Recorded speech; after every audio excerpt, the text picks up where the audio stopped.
संक्षिप्त मार्कंडेय पुराण। श्राद्ध कर्म का वर्णन। मदालसा बोली, बेटा, गृहस्थ के कर्म 3 प्रकार के हैं, नित्य, नैमित्तिक तथा नित्य नैमित्तिक। इनका वर्णन सुनो। पंचयज्ञ संबंधी कर्म जिसका अभी वर्णन किया है नित्य कहलाता है। पुत्र जन्म आदि के उपलक्ष्य में किए हुए कर्म को नैमित्तिक कहते हैं। पर्व के अवसर पर जो श्राद्ध आदि किए जाते हैं उन्हें विद्वान पुरुषों को नित्य नैमित्तिक कर्म समझना चाहिए।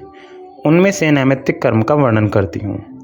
आभ्युदयिक श्राद्ध नैमित्तिक कर्म है जिसे पुत्र जन्म के अवसर पर जातक्रम संस्कार के साथ करना चाहिए।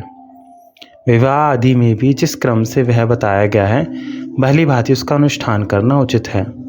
नांदीमुख नाम के जो पितर हैं उन्हें का इसमें पूजन करना चाहिए और उन्हें दधि मिश्रित जौ के पिंड देने चाहिए। उस समय यजमान को एकाग्रचित होकर उत्तर या पूर्व की ओर मुख करके बैठना चाहिए। कुछ लोगों का मत है कि इसमें बलि वैश्वदेव कर्म नहीं होता।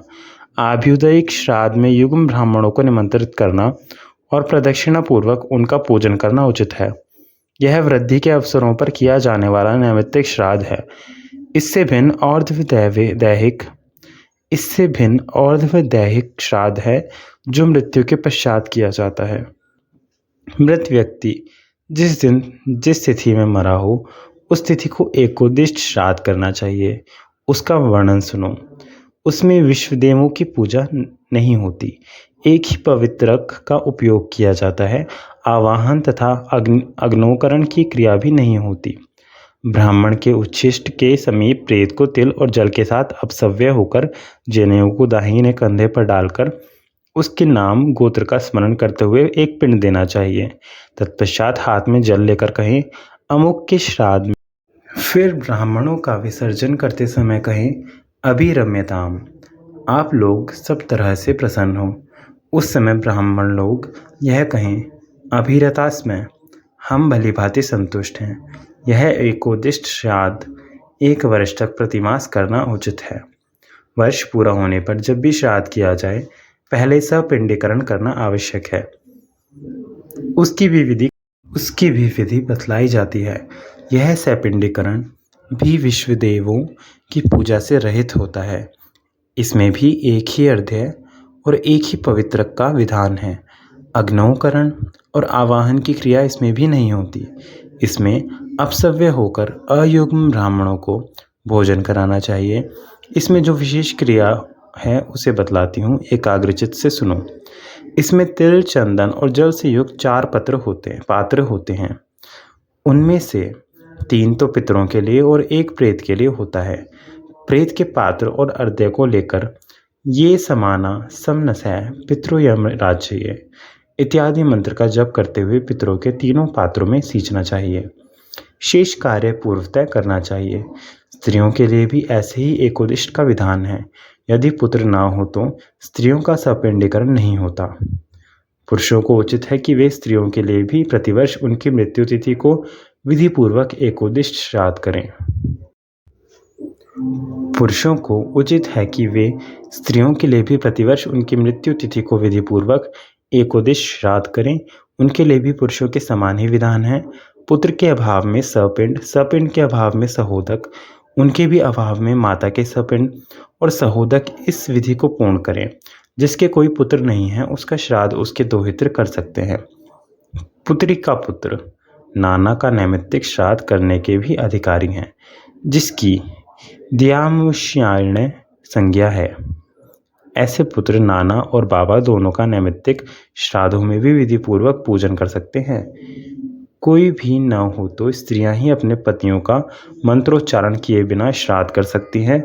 वे भी ना हो तो राजा अपने कुटुंबी मनुष्य से अथवा मृतक के सहजातीय मनुष्य द्वारा दाह आदि संपूर्ण क्रियाएं पूर्ण करावे, क्योंकि राजा सब वर्णों का बंधु होता है। सपिंडीकरण के पश्चात पिता के प्रपितामह लोग लेप भाग भोजी पितरों की श्रेणी में चले जाते हैं। उन्हें पितृपिंड पाने का अधिकार नहीं रहता। उनसे आरंभ करके 4 पीढ़ी ऊपर के पितर जो अब तक पुत्रों के लेप भाग का अनुग्रहण करते थे उसके संबंध से रहित हो जाते हैं। अब उनको लेप भाग का अन्न पाने का भी अधिकार नहीं रहता। वे संबंधहीन अन्न का उपभोग करते हैं। पिता, पितामह और प्रपितामह, इन 3 पुरुषों को पिंड के अधिकारी समझना चाहिए। इनसे अर्थात पिता के पितामह से ऊपर जो 3 पीढ़ी के पुरुष हैं, वे लेप भाग के अधिकारी हैं। इस प्रकार 6 ये और 7वां यजमान, सब मिलाकर 7 पुरुषों का धनिष्ठ संबंध होता है, ऐसा मुनियों का कथन है। यह संबंध यजमान से लेकर ऊपर के लेप भाग भोजी पितरों तक माना जाता है। इनसे ऊपर के सभी पितर पूर्वज कहलाते हैं। इनमें से जो नरक में निवास करते हैं, जो पशु पक्षी की योनि में पड़े हैं तथा जो भूत प्रेत आदि के रूप में स्थित हैं, उन सबको विधि पूर्वक श्राद्ध करने वाला यजमान तृप्त करता है। किस प्रकार तृप्त करता है यह बतलाती हूँ, सुनो। मनुष्य पृथ्वी पर जो अन्न बिखेरते हैं उससे पिशाच योनि में पड़े हुए पितरों की तृप्ति होती है। बेटा, स्नान के वस्त्र से जो जल पृथ्वी पर टपकता है उससे वृक्ष योनि में पड़े हुए पितर तृप्त होते हैं। नहाने पर अपने शरीर से जो जल के कण इस पृथ्वी पर गिरते हैं उनसे उन पितरों की तृप्ति होती है जो देव भाव को प्राप्त हुए हैं। पिंडों के उठाने पर जो अन्न के कण पृथ्वी पर गिरते हैं उनसे पशु पक्षी की योनि में पड़े हुए पितरों की तृप्ति होती है। कुल में जो बालक श्राद्ध कर्म के योग्य होकर भी संस्कार से वंचित रह गए हैं अथवा जलकर मरे हैं, वे बिखेरे हुए अन्न और समार्जन के जल को ग्रहण करते हैं। ब्राह्मण लोग भोजन करके जब हाथ मुंह धोते हैं और चरणों का प्रक्षालन करते हैं, उस जल से भी अन्य पितरों की तृप्ति होती है। बेटा, उत्तम विधि से श्राद्ध करने वाले पुरुषों के अन्य पितर यदि दूसरी योनियों में चले गए हों तो भी उस श्राद्ध से उन्हें बड़ी तृप्ति होती है। अन्यायोपार्जित धन से जो श्राद्ध किया जाता है उससे चांडाल आदि योनियों में पड़े हुए पितर तृप्त होते हैं। वत्स, इस प्रकार यहाँ श्राद्ध करने वाले भाई बंधु अन्न और जल के कण मात्र से अनेक पितरों को तृप्त करते हैं। इसलिए मनुष्य को उचित है कि वह पितरों के प्रति भक्ति रखते हुए शाक मात्र के द्वारा भी विधिपूर्वक श्राद्ध करे। श्राद्ध करने वाले पुरुष के कुल में कोई दुख नहीं भोगता। अब मैं नित्य नैमित्तिक श्राद्धों के काल बतलाती हूँ और मनुष्य जिस विधि से श्राद्ध करते हैं उसका भी वर्णन करती हूँ, सुनो। प्रत्येक मास की अमावस्या को, जिस दिन चंद्रमा की संपूर्ण कलाएं क्षीण हो गई हों तथा अष्ट का तिथियों को अवश्य श्राद्ध करना चाहिए। अब श्राद्ध का इच्छा प्राप्त काल सुनो।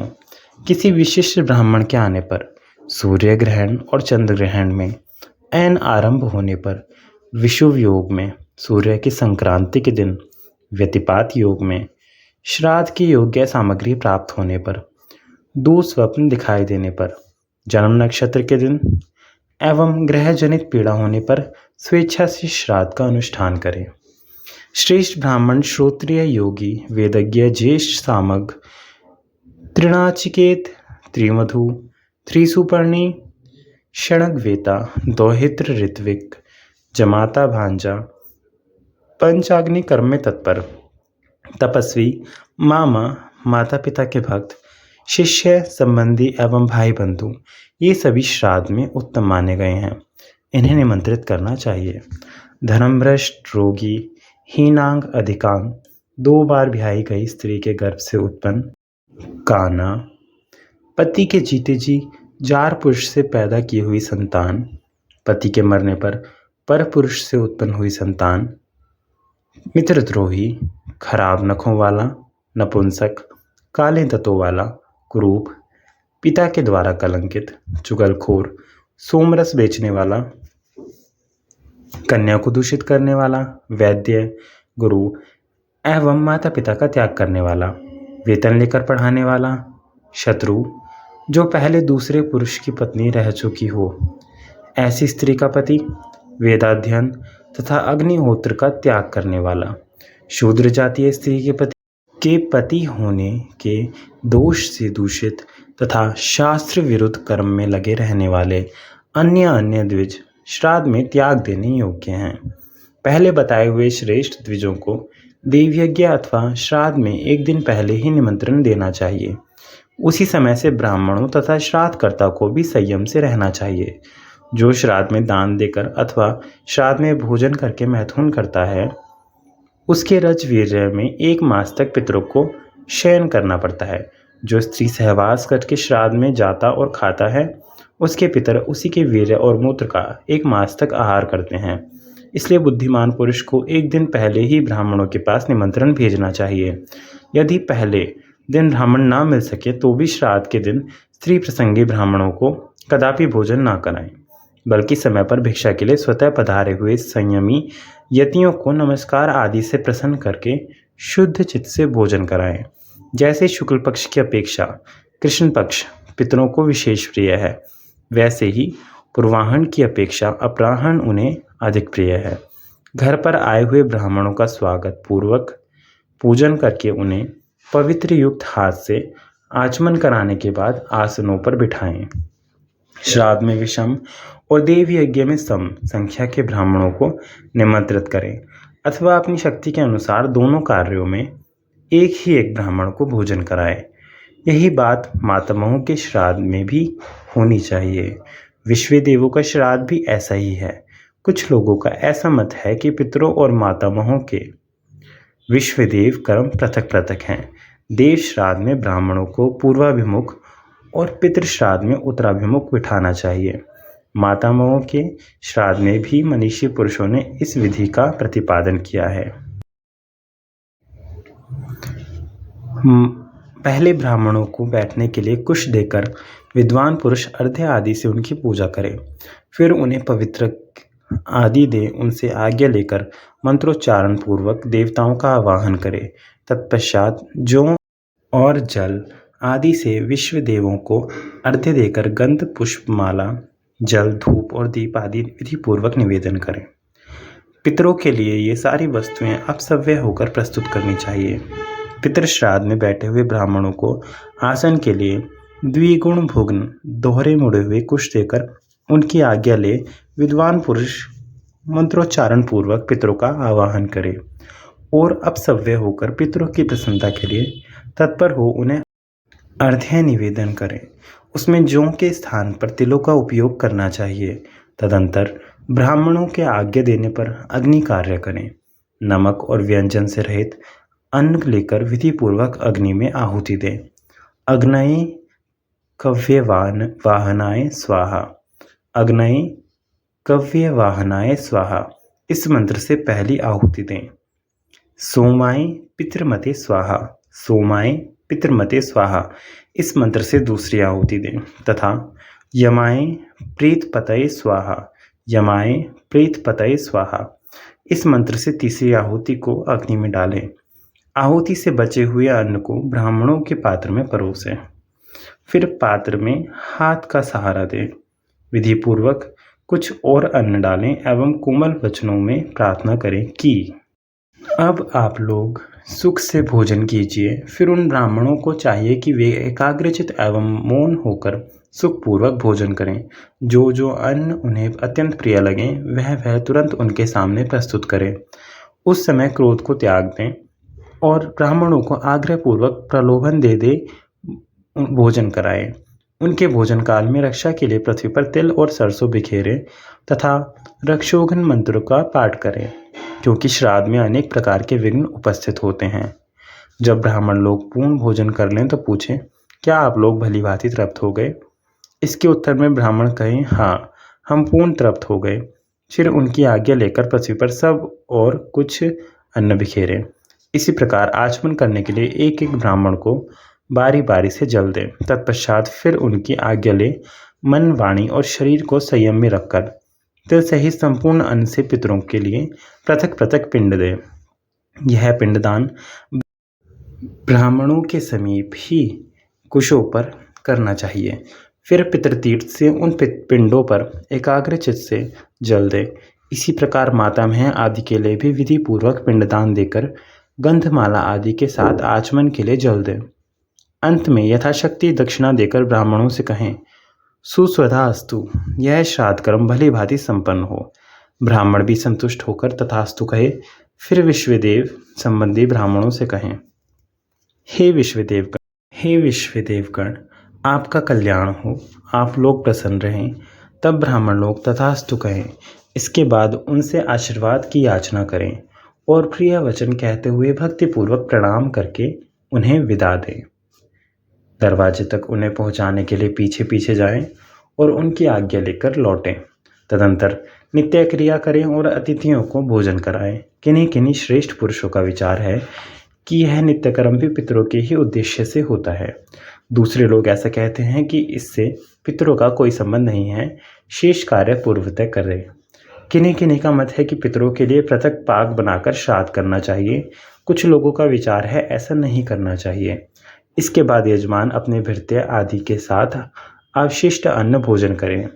धर्मज्ञ पुरुष को इसी प्रकार एकाग्रचित होकर पितरों का श्राद्ध करना चाहिए और जिस प्रकार ब्राह्मणों को संतोष हो वैसी चेष्टा करनी चाहिए। श्राद्ध में दोहित्र, पुत्रिका पुत्र, कुतप दिन के 15 भागों में से 8वां भाग और तिल, ये 3 अत्यंत पवित्र माने गए हैं। श्राद्ध में आए ब्राह्मणों को 3 बातें छोड़ देनी चाहिए: क्रोध, मार्ग का चलना और उतावली। बेटा, श्राद्ध में चांदी का पात्र बहुत उत्तम माना गया है। उसमें चांदी का दर्शन या दान अवश्य करना चाहिए। सुना जाता है पितरों ने चांदी के पात्र में ही गोरूप धारिणी पृथ्वी से स्वधा का दोहन किया था। अतः पितरों को चांदी का दान अभिष्ट एवं प्रसन्नता बढ़ाने वाला है। ओम नमः शिवाय।